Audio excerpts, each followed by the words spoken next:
کے مسائل تھے، اس لیے یہ سب کچھ کیا گیا۔ کچھ انتظامیہ کی بھی مجبوریاں ہیں، لیکن کچھ ہماری بھی مجبوریاں ہیں۔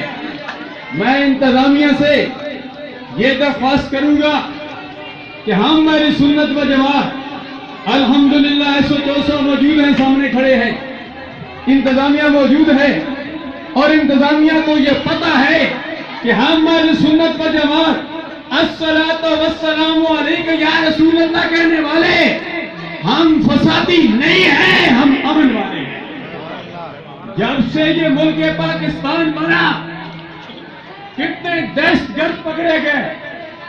ایک بتاؤ الصلاۃ والسلام علیک یا رسول اللہ کہنے والا جس نے دہشت گردی کی ہو، جس نے دھماکہ کیا ہو، یہ سب یہود و نصارہ کی سازش ہے، یہ سب یہود و نصارہ کے اشاروں پر ہو رہا ہے، اور یہ سب یہود و نصارہ کے جنڈ ہیں جو اس ملک کے پاکستان کو ختم کرنا چاہتے ہیں۔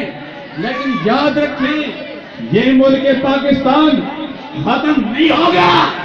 اس ملک پاکستان کی رگوں میں ہمارے بزرگان دین کا خون ہے، ہمارے علماء کرام کا خون ہے، ہماری ماں بیٹیوں کا خون ہے۔ اس ملک پاکستان کا مطلب کیا؟ لا الہ الا اللہ محمد رسول اللہ۔ لیکن افسوس سے کہنا پڑتا ہے، جیسے کہ پہلے سٹیج پر بھی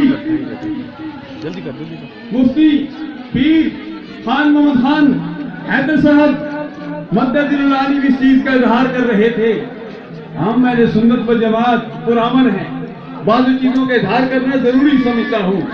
انتظامیہ نے ہمارے ساتھ چیک ہال میں بھی تعاون کیا، الحمدللہ۔